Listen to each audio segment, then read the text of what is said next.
Russia burned through tens of millions of rubles trying to swat drones that never showed up on their screens. Not one hit. And it wasn't because the drones were invisible. It's because their signal path was.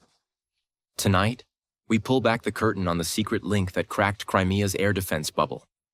Offshore relay boats. These floating nodes kept encrypted control steady while radars around Mount Airy choked on sea clutter, Doppler notches, and false tracks. If you've wondered how low-cost swarms humiliated premier systems, you're about to see the missing piece that made it possible. Before we move on, please take a moment to subscribe to the channel and like the video. Everyone saw the drones. No one saw the control link. So how did a human with a joystick push real-time video and precise commands more than 200 kilometers into Crimea through airspace saturated with jamming? Start with the hard limit everyone faces. Command and control dies at the horizon. A handheld link or even a tall mast fights the Earth's curve. At sea level, line of sight goes only a few kilometers before the planet hides your signal. Raise the antenna and you gain some distance, but not enough to cross the Black Sea and steer micro-movements of an FPV over a target. Satellites sound like the easy fix until latency turns a tight gap into a miss, and hostile jammers flood the uplink. Ground relays inside Crimea would be closer, but they would also be funeral invitations. Any transmitter left breathing becomes a coordinate to shell. Operators in Odessa needed latency that felt like a wire. FPV strikes demand instant feedback, aim, correct, impact. Along the coast, Russian electronic warfare teams watch for anything loud, wide, or steady. That means every extra millisecond and every unnecessary watt becomes a liability. If the control chain stretches across open water, the first radar that sees it calls shooters. The math makes it worse. Over water, you don't just clear the horizon, you also need the Fresnel zone to stay open. That invisible rugby ball around the path carries a chunk of your signal. Skim it with the wave tops or a ship's superstructure and the amplitude falls off. Multipath rises and packets drop. Even with a tall tower in Odessa and a mast on Crimea, the shore-to-peninsula link collapses after tens of kilometers because the bulge of the Earth steals your clearance and the Fresnel zone starts clipping. The longer the jump, the more fragile the path. So the link moved, not into Crimea, onto the water. Small boats sat 10 to 20 kilometers off the coast like floating cell towers, but quieter. They carried encrypted IP radios, kept their antennas short and directional, and stayed low so their emissions blended with the background. They didn't scream power, they whispered and hopped. The architecture looked straightforward on paper and slippery on a spectrum analyzer. Operators in Odessa pushed video and control over secure internet to the boats. Those boats maintained low-latency radio and IP data links to the drones and to subrelays closer to the action. Each hop was short, fast, and controlled, which slashed lag and shrank the window for jammers to grab on. Maritime physics helped. Low-altitude ducts form over the sea when temperature and humidity stack just right, bending energy and extending range near the surface.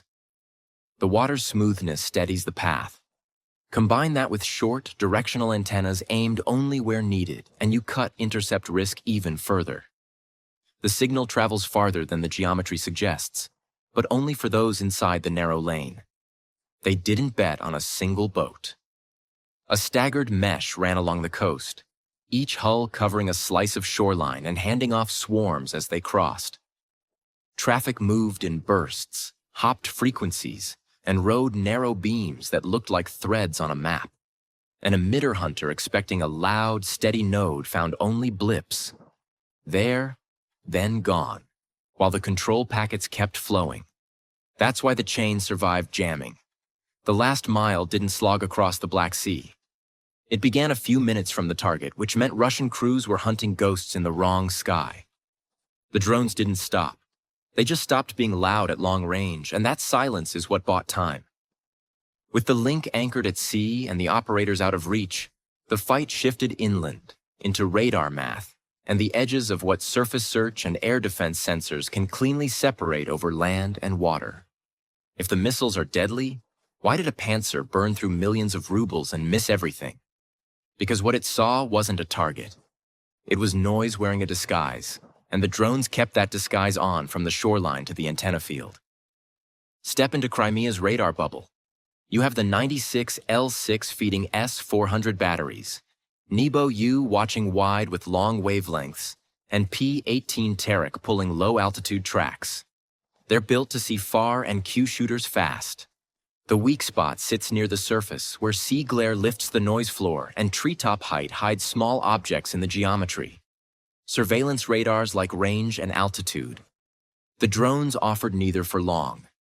Each drone had one job: cross the coverage without becoming a steady track.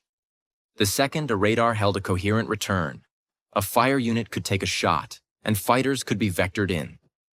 Every second mattered. So the operators flew to the math, not the map. Here's the physics that made it work. Radars read motion as radial speed, closing or opening. If you fly perpendicular to the beam, radial speed collapses towards zero. That's the Doppler notch. The return falls into the same bucket as ground clutter, and the processor flags it as background. Over water, it gets worse for defenders. The sea throws back reflections that create ghosts just below the real object. Trackers try to reconcile both and smear the truth into empty space. Operationally, the FPVs stayed low, about 50 meters, hugging terrain wherever it rose and riding smooth air when it didn't. Their radar cross-section was tiny, far below what these long-range sets were tuned to prioritize. Track while scan modes need consistency across sweeps.